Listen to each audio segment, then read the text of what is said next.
Hello students. तो अब बस हमें कैश फ्लो स्टेटमेंट की थ्योरी पढ़नी है। जिन बच्चों ने पहले दोनों चैप्टर्स की पढ़ ली है, अब वो कैश फ्लो को भी प्रिपेयर कर लेना। जब आपने इतना कर ही लिया है तो कैश फ्लो को भी छोड़ना मत, क्योंकि इसके भी जो एमसीक्यूज आते हैं वो ज़रूरी नहीं है कि सिर्फ प्रैक्टिकल बेस्ड ही आए।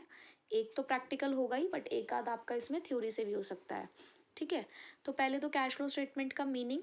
कैश फ्लो स्टेटमेंट हमारी वो स्टेटमेंट है जो कैश का इनफ्लो और आउटफ्लो शो करती है during the an accounting period. ठीक है। कैश फ्लो स्टेटमेंट जो इनफ्लो और आउटफ्लो शो कर रहा है ना, वो तीन एक्टिविटीज से शो कर रहा है। यहाँ पर कौन कौन सी है वो तीन एक्टिविटीज आपकी? ऑपरेटिंग, इन्वेस्टिंग और फाइनेंसिंग। कहाँ से आता है कैश का इनफ्लो और आउटफ्लो? ऑपरेटिंग, इन्वेस्टिंग और फाइनेंसिंग। तो इन तीनों एक्टिविटीज से जनरेट होने वाला इनफ्लो और आउटफ्लो, उसके बीच को के डिफरेंस को, यानी कि आप कह सकते हो कैश फ्लो को रिप्रेजेंट करती है हमारी कैश फ्लो स्टेटमेंट। ऑब्जेक्टिव्स क्या हैं? ऑब्जेक्टिव्स हैं टू डिटरमाइन द सोर्सेज, यानी कि कहाँ से पैसा आता है फ्रॉम डिफरेंट एक्टिविटीज। और वो डिफरेंट एक्टिविटीज कौन कौन सी है? ऑपरेटिंग, इन्वेस्टिंग और financing. To determine the applications, application मतलब पैसा आया और आपने उस पैसे को लगाया कहाँ, यानी कि कहाँ कहाँ आपने उस पैसे को खर्च किया अंडर डिफरेंट बिजनेस एक्टिविटीज, यानी कि वही ऑपरेटिंग, इन्वेस्टिंग और financing. To determine the net change in cash equivalent, और इस सब की वजह से हमारे cash in hand, cash at bank, यानी कि कैश एंड कैश इक्विवेलेंट पे इसका क्या फ़र्क पड़ा वो बताता है, यानी कि जो रिसीट्स और पेमेंट है उसकी वजह से। तो कह सकते हो कि ये डिफरेंस है रिसीट्स और पेमेंट के बीच का। तो ये तीन इसके ऑब्जेक्टिव्स हो गए। इम्पॉर्टेंस क्यों करते हैं हम कैश फ्लो स्टेटमेंट? क्योंकि हमें बेसिकली यही पता लगाना था कि इन तीनों एक्टिविटीज़ से कितना कैश फ्लो जनरेट होता है। हमें आगे की प्लानिंग करनी है, क्योंकि जो हमारे पास यहाँ पर पैसा होगा उसी के अकॉर्डिंग हम आगे के इन्वेस्टमेंट्स प्लान करेंगे, फाइनेंशियल प्लान्स करेंगे। ये हमारी लिक्विडिटी और सॉल्वेंसी को भी जज करता है कि हम कितनी लिक्विडिटी में है, हमारे पास ऐसे कितने एसेट्स हैं जो कैश में कन्वर्टेबल हैं, हम सॉल्वेंट हैं या नहीं है, इसको चेक करता है। एफिशिएंट कैश मैनेजमेंट में हेल्प करता है, क्योंकि ये हमें रेगुलरली बताता है कि हमारे पास शॉर्टेज ऑफ कैश है या सरप्लस ऑफ कैश है। तो इससे हम अपनी इन्वेस्टमेंट प्लान्स देख सकते हैं कि क्या है, या फिर पैसों का अरेंजमेंट करना हो तो उसके बारे में भी सोच सकते हैं। कंपैरेटिव स्टडी भी है, क्योंकि आपको पता है कि कैश बजट्स भी बनाए जाते हैं।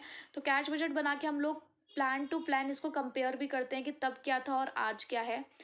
कैश पोजीशन भी पता चलती है कि हमारी कैश पोजीशन अगर आज ऐसी है तो क्यों है, उसके पीछे क्या रीज़न है, कहाँ बहुत ज़्यादा खर्चा हुआ कौन सी एक्टिविटी में, या कौन सी एक्टिविटी से ज़्यादा पैसा आया, वो देखना।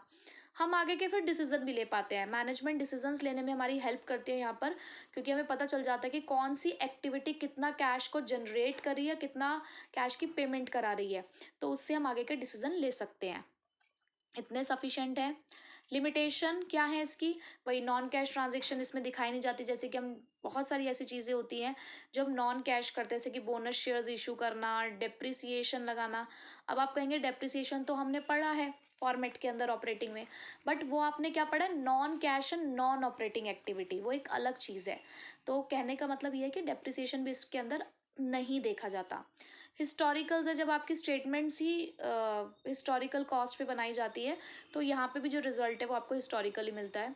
असेसमेंट ऑफ लिक्विडिटी पूरी तरीके से यहाँ पे डिटरमाइन नहीं होती है, क्योंकि बहुत से फैक्टर्स होते हैं जो लिक्विडिटी को डिटरमाइन करते हैं, जिसको यहाँ इग्नोर कर दिया जाता है। एक्यूरेसी के साथ यहाँ पर बनाया तो जाता है, बट समटाइम्स क्या होता है कि अगर फाइनेंशियल स्टेटमेंट्स की अगर आपने चीज़ें गलत लिखी हैं या गलत की हैं तो कैश फ्लो भी उसकी वजह से गलत हो जाता है, क्योंकि हम सारा डेटा फाइनेंशियल स्टेटमेंट से ही लेते हैं। ठीक है। तो लिमिटेशंस हो गई। अब इसके कुछ की टर्म्स आपको याद रखने हैं, जैसे कि कैश इक्विवेलेंट है, वो क्या होता है? पहली बात तो कैश क्या होता है? कैश के अंदर सिर्फ कैश इन हैंड और डिमांड डिपॉजिट्स विद बैंक आता है।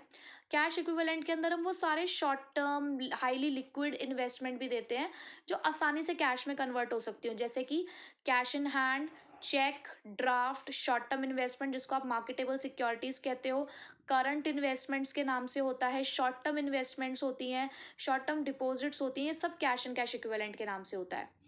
कैश फ्लो वही कैश का इनफ्लो और आउटफ्लो का डिफरेंस। ऑपरेटिंग एक्टिविटीज़ का मतलब क्या होता है? ऑपरेटिंग एक्टिविटीज़ वो एक्टिविटीज़ होती हैं जो एक्चुअल में आपके यहाँ पर रेवेन्यू जनरेट कर रही हैं, यानी कि जिस चीज़ का आप काम करते हो, जो आपकी प्रोडक्टिव एक्टिविटीज़ हैं, उससे जो आप रेवेन्यू जनरेट कर रहे हो उसकी वजह से जो कैश का इनफ्लो और आउटफ्लो होता है वो ऑपरेटिंग एक्टिविटीज़। इन्वेस्टिंग एक्टिविटी मतलब आप अपने पैसे का इस्तेमाल कहाँ करते हो, कौन से एसेट्स में पैसा लगाते हो, लॉन्ग टर्म एसेट्स और इन्वेस्टमेंट में आपने कितना पैसा लगाया है, जैसे कि फिक्स्ड एसेट्स और इन्वेस्टमेंट में आपने कितना पैसा लगाया है और कितना पैसा आपके पास वहाँ से आता है, तो वो इन्वेस्टिंग हो गया। फाइनेंसिंग का मतलब होता है कि आपके ऑनर्स कैपिटल और borrowed capital, shares, debentures, bonds, यानी कि बोरोड फंड और ऑनर्स फंड, उनका साइज और कॉम्पोजिशन, कितना आपके पास ऑनर फंड है, कितना आपके पास बोरोड फंड है, उसकी वजह से कितना कैश का इनफ्लो आउटफ्लो होता है, कितना पैसा आप उधार लेते हो, कितना आप वापसी कर देते हो, तो उसको दिखाता है फाइनेंसिंग एक्टिविटी। ठीक है, तो बस यही टर्म्स आपको इसके अंदर पढ़नी है कैश फ्लो स्टेटमेंट के अंदर। बाकी इसके अंदर जो इसके जस्ट नेक्स्ट पेज पे एक थोड़ा सा डायग्राम बना हुआ होगा, चार्ट्स, जिसके अंदर कैश के इनफ्लो और आउटफ्लो के एग्जाम्पल्स लिखे हुए होंगे, तो उस चार्ट को आप एक बार रीड कर लेना, तो आपका पूरा थ्योरी जो है वॉल्यूम 3 का वो कंप्लीट हो जाएगा। आई डोंट थिंक सो कि इससे ज़्यादा आपको कुछ भी पढ़ने की ज़रूरत है वॉल्यूम 3 की थ्योरी में। ठीक है बच्चों।